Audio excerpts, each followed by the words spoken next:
Vamos a recomenzar, os ruego que nos sentemos y que abramos la mente y el corazón, aunque en la misma dimensión en la que ya estábamos.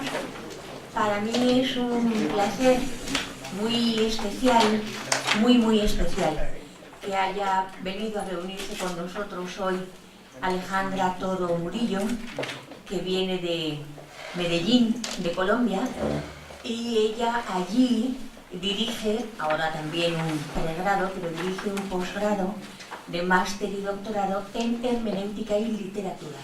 Y yo siempre había querido que en Ercritia, en la Cátedra Internacional de Investigación en Hermenéutica Crítica, estuviera en un lugar de honor la literatura y la poesía, ¿verdad?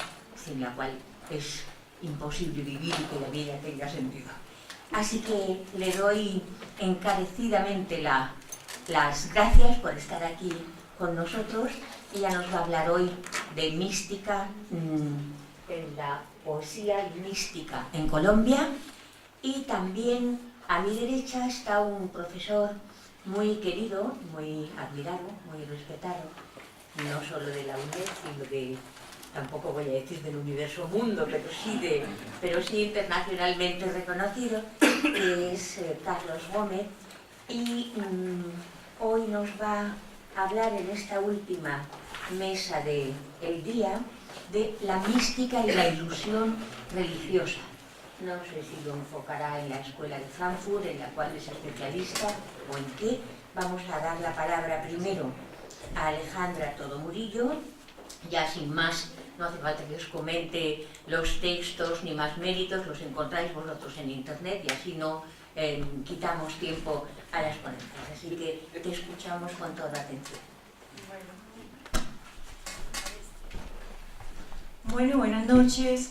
Muchas gracias pues, a Teresa por esta invitación y a Nacho y al equipo de Ercritia que gestionó pues, mi posibilidad de venir y de estar con ustedes.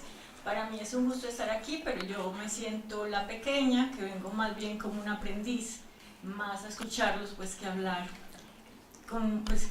de mis temas. Mis temas son de otro campo. Yo sé que Teresa escogió muy maliciosamente mi participación porque pues les voy a sacar un poco de la filosofía y también de su contexto geográfico para hablar de Colombia y de poesía. En todo caso, si hay preguntas de filosofía, por fortuna me acompaña Teresa para responderlas. Yo pues les cuento que sí, yo trabajo en una universidad privada de Colombia que se llama la Universidad EAFIT. Y en esta tenemos programas de literatura en donde, sobre todo con los colegas que han seguido con mucha fuerza pues la línea de la hermenéutica, se han creado unas ramas de hermenéutica en nuestros programas que permiten, digamos, fortalecer el ejercicio de los estudios literarios. Y de alguna manera fue por eso que nos acercamos a Teresa en algún momento, la invitamos a Colombia y así, digamos, empezó esta relación que se ha ido consolidando.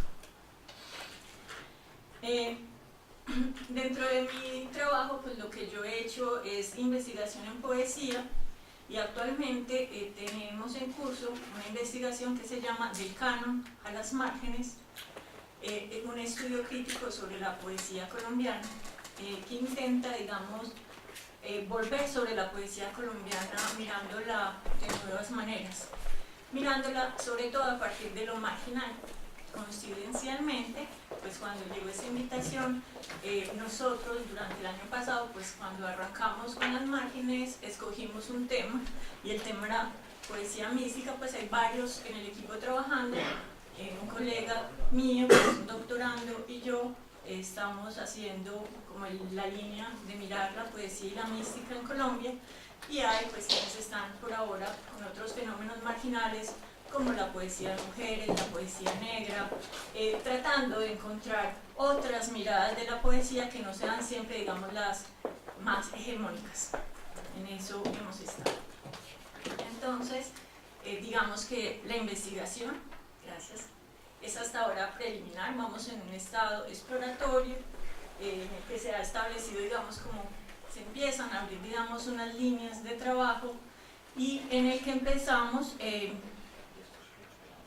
también a establecer un corpus de los poetas que vamos a trabajar en el tema. Lo que hice y les voy a presentar son como 5 partes que permiten ya como ir viendo unos caminos de trabajo que vamos a realizar. En esos 5, digamos que son como cuadros, pero pues en palabras, voy a irles mostrando un poco como el panorama colombiano y les voy a dejar conocer 3 poetas.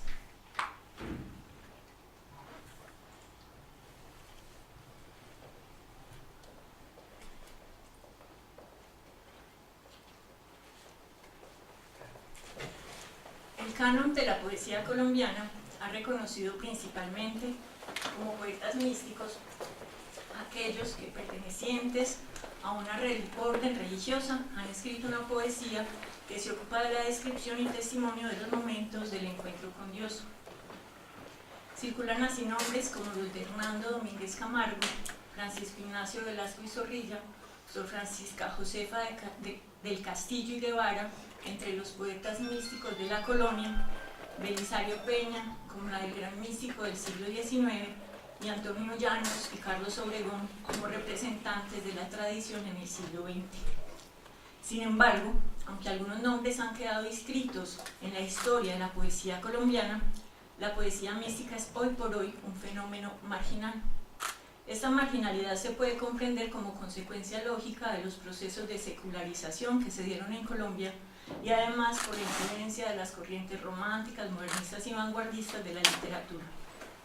Ya para el siglo XIX, el rol de poeta no correspondía al sacerdote o a la monja, sino al intelectual o al artista sensible, y la poesía producida por ordenados se quedaría en los ambientes confesionales, a no ser de que se diera la doble confluencia de un poeta que pudiera llamarse místico y una obra de calidad estética representativa, como la del caso del ya citado Carlos Obregón.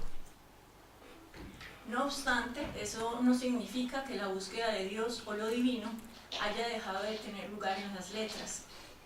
En el romanticismo colombiano, gran parte de la poesía escrita estaba directamente ligada a asuntos religiosos, e incluso en la poesía modernista, que tuvo una intención consciente de autonomía del arte con respecto a credos o instituciones, se encuentran elaboraciones que, si no alcanzan a ser propiamente místicas, denotan huellas de misticismo.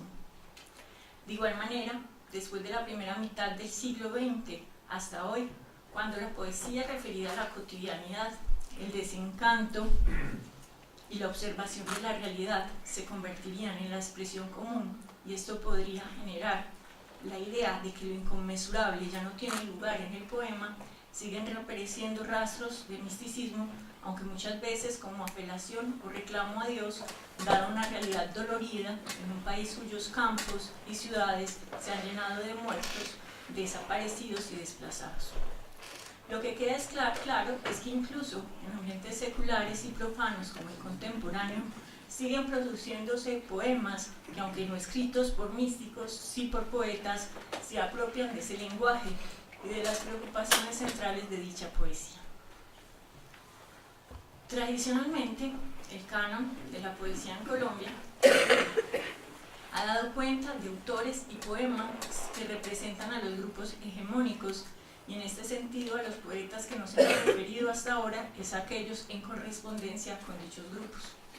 No obstante, Colombia es un país pluridiverso, y hoy cabe preguntarse también por las expresiones poéticas de grupos no hegemónicos como los indígenas o afrodescendientes, pues dichas poblaciones tienen su propia cultura, lenguas y poesía, además de otras comprensiones de lo divino. Se ha encontrado igualmente que en Colombia, y esto pues nos pareció muy llamativo, se ha desarrollado en paralelo a ese canon de la poesía, a ese canon tradicional, una poesía llamada teopoética, que es resultado de la escritura hecha por personas que hacen parte de órdenes religiosas, un universo mirado con sospecha por el estamento literario, dada la descripción, pero con amplia circulación entre los miembros de las mismas comunidades y los feligreses. 2. En su obra El fenómeno místico, estudio comparado, Juan Martín Velasco caracteriza el lenguaje místico como aquel que en primera instancia es el lenguaje de una experiencia, es decir, subjetivo y autoimplicativo, en tanto que se articula como medio de testimonio y descripción de lo acontecido en una realidad trascendida. Es lógico así que sean propios para este lenguaje géneros como los relatos autobiográficos, las expresiones poéticas y los comentarios con finalidad exhortativa, pedagógica, apologética, a la vez que las descripciones psicológicas o las explicaciones o interpretaciones teológicas.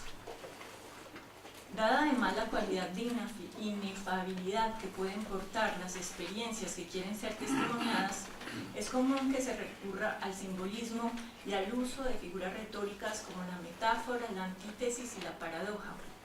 Otras veces se referirá dar un uso transgresivo al lenguaje, llevando connotaciones especiales a las palabras, estableciendo nuevas significaciones o derivando en recursos lingüísticos no verbales como por ejemplo el silencio.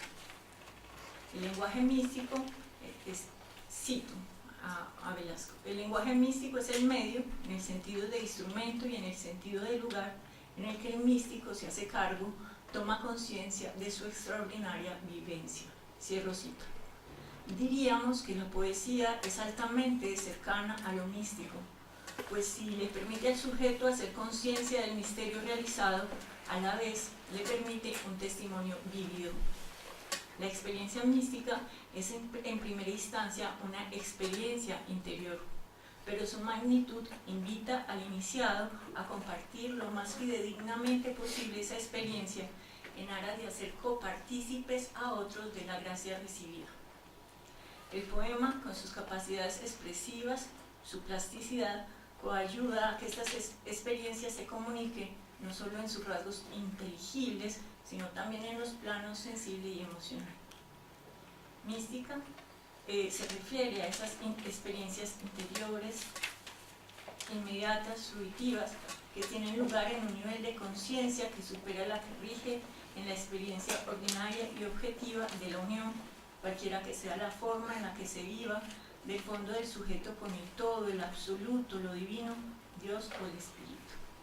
Esta es una definición de Velasco, y siguiendo esta definición y aunándola a la del lenguaje considerado místico, la poesía de este género sería aquella que se ocupa de esos momentos de arrobamiento del ser y de su unión plena con lo divino, es decir, de un momento nupcial, como se simboliza en obras cumbres de este tipo de poesía, como la de Santa Teresa de Jesús y de San Juan de la Cruz.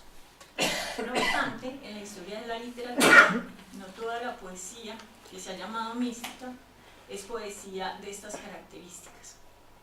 Aquí me apartaría un poco de lo que dice Velasco, debido a dos razones. En primer lugar, pues, a lo que todos sabemos que este término, el término mística, ha tenido diversos usos y apropiaciones, y el segundo es que designa un hecho humano sumamente complejo que se desarrolla de acuerdo con el contexto cultural, espacial y temporal en el que está adscrito y por lo tanto se transforma históricamente.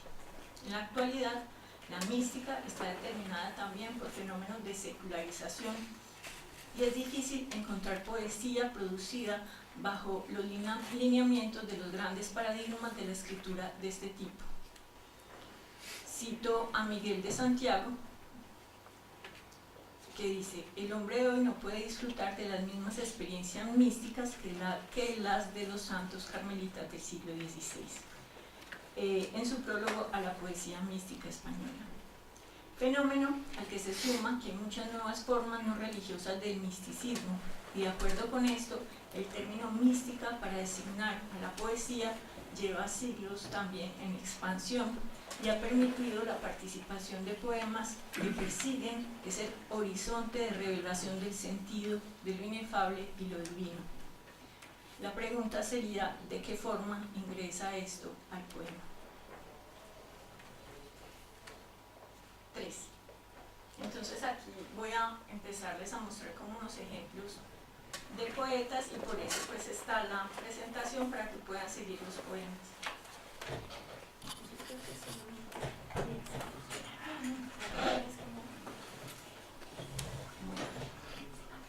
Pablo Montoya ha escrito Solo una luz de agua, Francisco de Asís y Giotto, un libro de poesía en prosa que se basa en los 28 frescos que pintó el Giotto, inspirado en la vida de San Francisco de Asís. Un poemario en que la poesía y la pintura dialogan. La obra del pintor ha trazado una vida y la mirada del poeta se ha detenido en el fresco.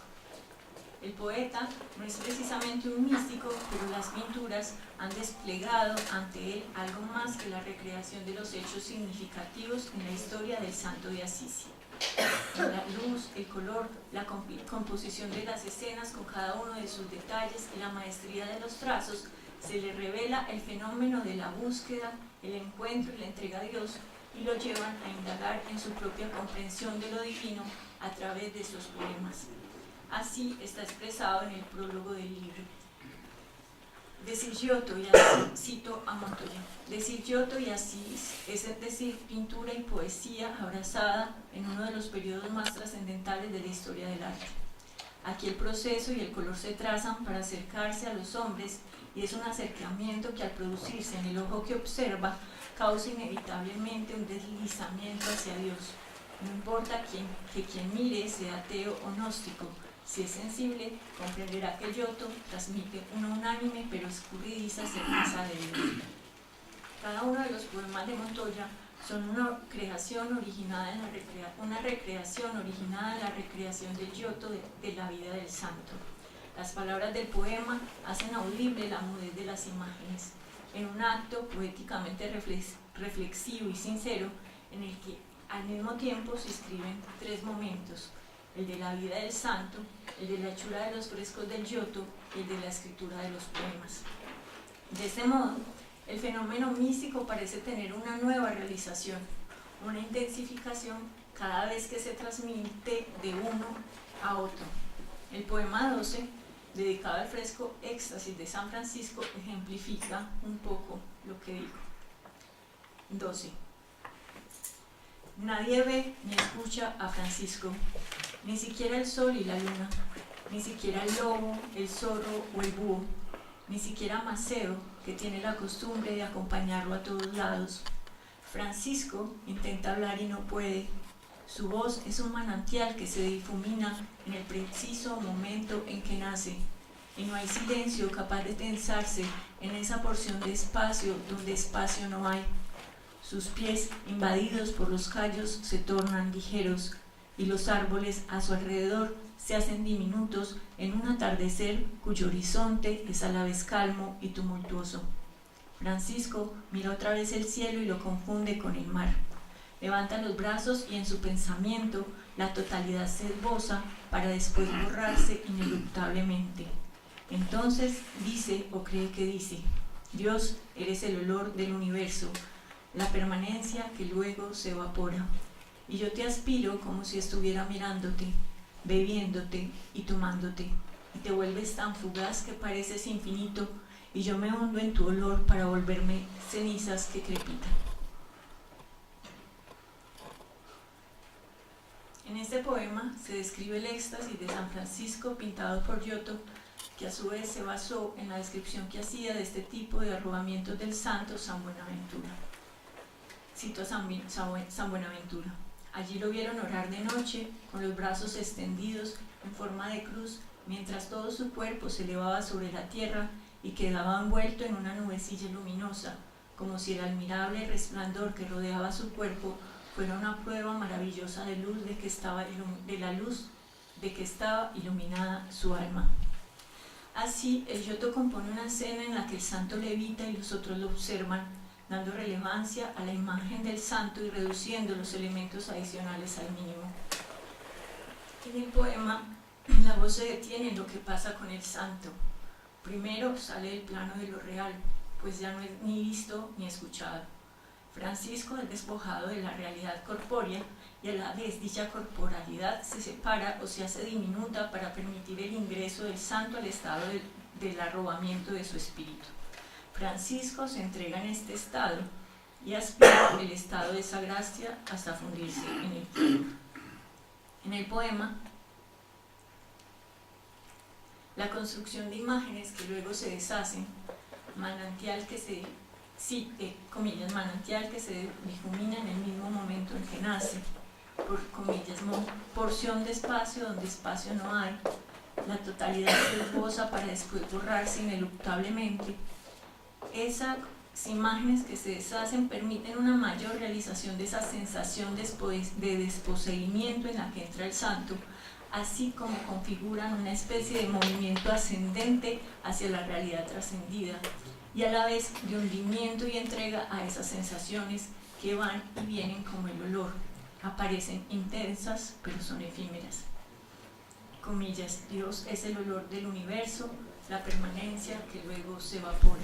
Comillas, cada una de las capacidades del santo, la de hablar, la de caminar, la de ver, la de pensar, se ven trastocadas, y todas se resuelven en la comprensión de la permanencia invisible de Dios y en la posibilidad de que ingrese al ser y se funda con él hasta volverlo, comillas, cenizas que crepitan, comillas. El éxtasis, que corresponde a la fase íntima de unión con Dios, cuando el mundo ya no significa nada y el alma queda sola con la divinidad en absoluta entrega amorosa y pasividad. Se trataría aquí de una pasividad consciente y vivida en el plano psicológico, en la que el místico se entrega a la experiencia, permitiéndose vivirla y contemplar lo que le es revelado. Cito, la mirada contemplativa como forma de apertura a la realidad y de relación con ella, ya en el terreno del conocimiento humano, se distingue de la mirada meramente curiosa, indagadora, inquisitiva, por ser una mirada en que la luz viene principalmente del objeto, de forma que en ella los ojos se dejan inundar por lo contemplado, sin tener otra actividad que desarrollar que abrirse a ello, eliminar los obstáculos que se interponen, prestarle atención. Es el caso de la contemplación mística. El alma contemplativa percibe en sí misma la presencia de Dios, que se le otorga de forma enteramente gratuita, que actúa sin que ella tenga que hacer otra cosa, pero esto ya es una actividad eminente, que abrirse a callar las voces intempestivas del exterior y del interior de sí mismo, prestar atención, escuchar, acoger. De alguna manera, en los poemas de Solo una luz de agua, interviene una mirada contemplativa, de suerte que el poeta reproduce en sí mismo el fenómeno místico. La contemplación de la obra de arte, del fresco del Giotto, le permite acoger, abrirse a esa iluminación que a la vez tuvieron el pintor al retratar y el místico en su experiencia. No por nada, en las últimas líneas del poema, la voz del sujeto lírico se vuelca de la tercera persona del singular a la primera, uniéndose a la voz de Giotto. Entonces, cito, entonces dice o cree que dice, Dios, eres el olor del universo, la permanencia que luego se evapora, y yo te aspiro como si estuviera mirándote, bebiéndote y tomándote, y te vuelves tan fugaz que pareces infinito, y yo me hundo en tu olor para volverme cenizas que crepitan.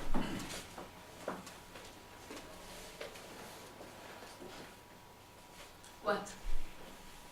La experiencia del silencio.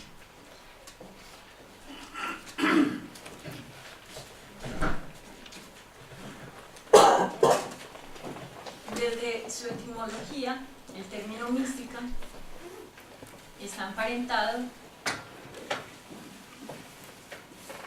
con la idea de silencio, así como con las nociones de secreto, misterio u ocultamiento, en tanto proviene del verbo griego milien.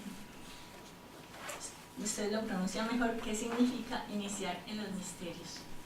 Desde una perspectiva general, son dos los ámbitos del silencio convocados en la experiencia mística. De un lado podría hablarse de una especie de disposición a la escucha, un silencio interior en la que entra todo místico para despojarse del ruido del mundo y permitir la presencia de la divinidad.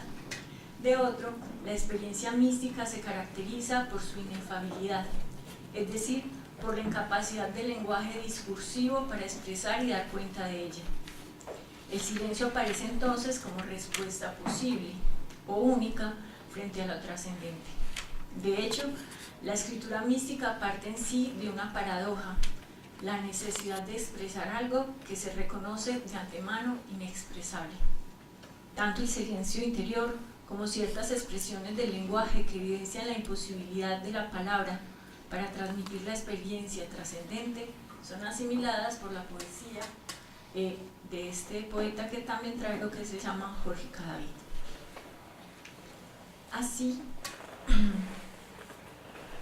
como la experiencia mística, el silencio se encuentra estrechamente vinculado con la palabra poética, en la medida en que se despliega entre la tensión existente entre la palabra discursiva y su negación. El lenguaje poético trasciende el significado lógico objetivo de la referenciación discursiva y revela un nuevo sentido a partir justamente de la negación de dicho significado objetivo. Tanto en su obra ensayística como poética, Jorge Cadavid se ha aproximado explícita e implícitamente a este vínculo. De un lado afirma que como lenguaje alusivo, lleno de elipsis y paradojas, de oxímoron y balbuceos, preñado de ausencias, la poesía es el género más cercano al verdadero silencio. De otro, en sus poemarios, el silencio o bien se tematiza o bien se escribe desde él. La brevedad, la supresión de elementos retóricos o el predominio de las imágenes no transmiten únicamente la sensación visual de la ausencia de sonido, sino que, como lo indica Guillermo Martínez en el prólogo que hace al libro de Cadavid, Un leve mandamiento, remiten al silencio trascendente. Así, la experiencia empírica del silencio, que alberga siempre un excedente de sentido, es trasladada a la página para convertirse en objeto de interpretación. La tematización del silencio en este poeta es evidente desde los títulos mismos de los poemarios, de los capítulos y de poemas que aluden específicamente a tópicos asociados al silencio. Así aparecen recurrentemente en estos elementos paratextuales de la obra del poeta palabras, imágenes como nada, sombra, vacío, luz, blanco, alma, soledad, secreto o meditación, por nombrar algunas que claramente remiten a una ausencia sonora. Justamente, en línea con la referencia explícita a la primacía del silencio frente a la imposibilidad de la lengua de acceder a ciertas realidades, aquello de lo que no se puede hablar, entre ellas la profundidad del pensamiento, se encuentran poemas como Charlas con nubes. Como hoy de tiempo, mi moderadora sí me está controlando. Charla con nubes. No hay modo de conocer la lengua de una nube. No será el silencio el que hable por el blanco, no serán las nubes mis pensamientos. Desde el título mismo, el poema se construye sobre el campo semántico del diálogo. Vocablos como charla, lengua o el verbo hablar remiten directamente a la interacción comunicativa guiada por la palabra. Sin embargo, la negación inicial sugiere ya en el primer verso que dichas expresiones sean asumidas más allá de su alcance discursivo. La charla silenciosa que se entabla con la nube de pensamiento no se da en el plano funcional de la comunicación, sino en la totalidad de la compenetración. Solo el silencio puede hablar por esa nada, ese vacío, ese blanco donde el pensamiento se desdibuja de su carácter netamente conceptual y se presenta en lo etéreo e inaprensible de la nube. Toda experiencia sensible tiene la forma de las nubes, dirá Cadavid en el prefacio de El bosque desnudo, uno de sus libros más recientes. La trascendencia que asumen los términos mencionados se deriva también de la estructura enunciativa del poema. La negación inicial es cuestionada a su vez con las dos preguntas siguientes, construidas también desde la negación.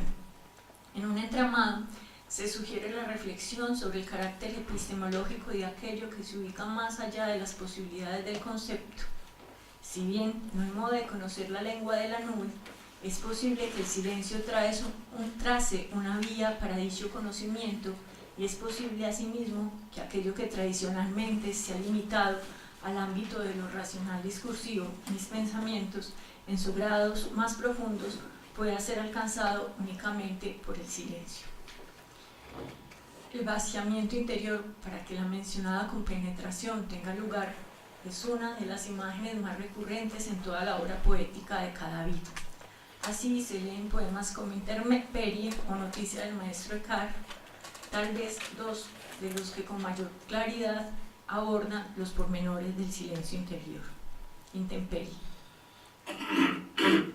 Una voz vertical y un silencio horizontal, apenas 2 coordenadas en el aire y un espacio vacío por el cual desplazarse.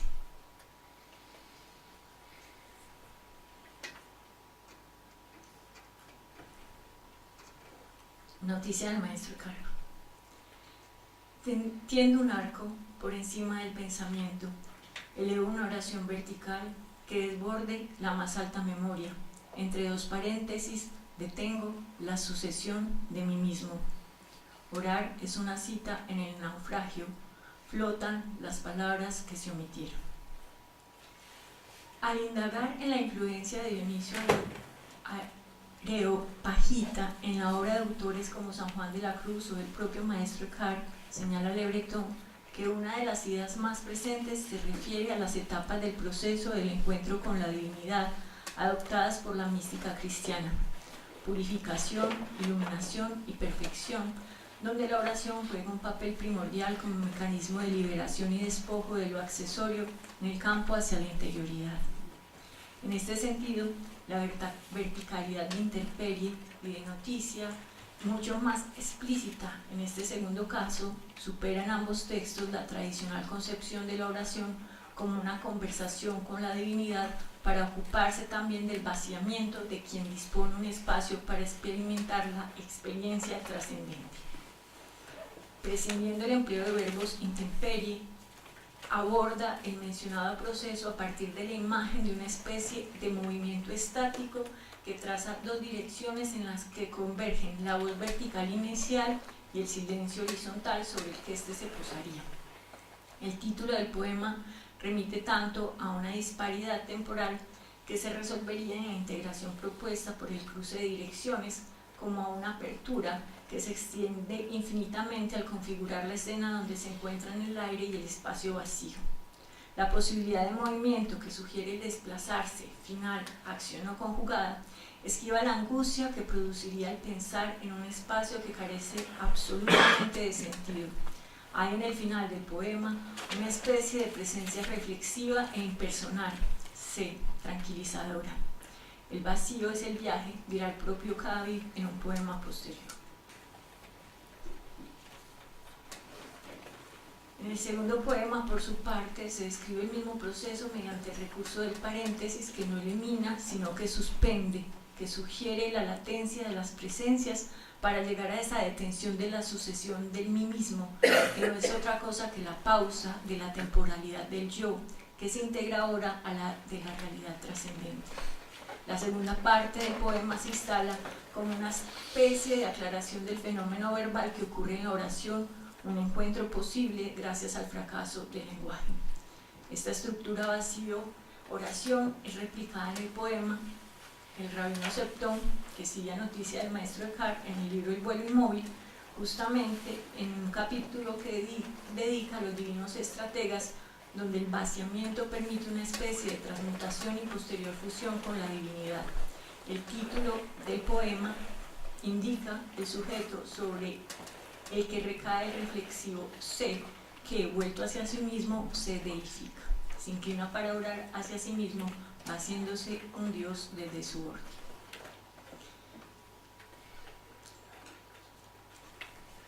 Si en la tradición mística cristiana los superlativos y las reflexiones grandilocuentes como o cuán son recurrentes como mecanismo de transgresión, los versos de Cadavid toman distancia de dichos modos de locución para insertar, en cambio, imágenes sutiles y mudas que más que a la pretensión de dar cuenta de la experiencia mística individual adscrita a una tradición, remite a una conciencia trascendente del instante. También se aleja cada vez del lenguaje autoimplicativo de la primera persona que caracteriza ciertas tradiciones del lenguaje místico y propone en la mayor parte de sus poemas una supresión del yo hablante para dar espacio a la voz contemplativa que desde el silencio describe imágenes silenciosas.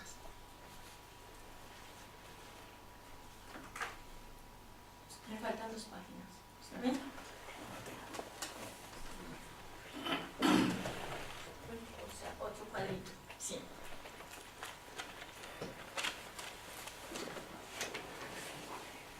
Yahé. Sé quién eres, te he mirado en el Yahé, en el mágico mundo colorido, la geometría borracha ha mostrado las figuras perfectas, el sueño pensado, la alucinación, el tránsito, el viaje al otro mundo. Entonces aquí tengo el computador, donde reposan todas las verdades, el mundo donde nada se puede esconder, donde nada se puede negar, el mundo donde todo se puede saber. A ese mundo he llegado en mi viaje y en mi camino tu imagen he visto, todo lo que he mirado a través de la huasca que da poder, no te lo puedo decir, solo quiero que sepas que te he mirado. El yagé es una medicina sagrada de origen milenario que proviene de la mezcla de 2 plantas, la ayahuasca y la chacruna, y que es tradicional de los pueblos amazónicos de Latinoamérica, Brasil, Ecuador, Perú, Bolivia, Venezuela y Colombia. Esta planta sagrada permite la sanación individual y grupal en la pura profunda conexión con el Padre, Madre, Espíritu. Tradicionalmente, se comprende como un regalo de la selva para sus hijos, y al tomar la medicina se hace un viaje del espíritu. Ayahuasca viene del quechua y significa sopa de los espíritus. La sanación llega porque en el yagé este desprendimiento del espíritu produce la posibilidad de autoobservarse en un mismo tiempo y en múltiples dimensiones, y en la conexión con los espíritus de la naturaleza y del Dios Padre y Madre. Durante la experiencia se tienen visiones llamadas pintas, y como dicen los taitas, que son los maestros que entregan esta medicina, colores, pintas, como dicen los taitas, y colores, formas e imágenes que se ven en el trance de hechos de la vida, de momentos, situaciones, personas, mientras que en las manos de la medicina se permite que ella se encargue de revisar el recorrido del espíritu, reconectándolo con la fuente de donde todos vienen y sanándolo al mismo tiempo que al cuerpo. Bueno, ya falta una página, pues no sé. Bueno, no. Ella me dice que tengo que terminar, pues no sé si termino esta lectura del poema, pero este pues es un poema. Lo leo, es que no, en el poema les voy a leer un poquitito y ya. O paremos, bueno, usted ya me pregunta. No, pues no, que aquí solo falta, pues, es que no falta nada. En ese poema titulado de Hugo Jamoy, es un poeta del pueblo Camensá. La experiencia mística se describe en iguales términos: un viaje, un tránsito, alucinación que lleva a otro mundo. Y bueno, lo llamativo, voy a saltar pues, de ese poema es que es la afirmación del primer verso, sé quién eres, que establece una relación triádica entre ver, poder, saber, que se despliega en el poema isotópicamente para concluir en la afirmación de conocimiento alcanzado, es decir, saber quién es el ser, en este caso de sí mismo y de un otro.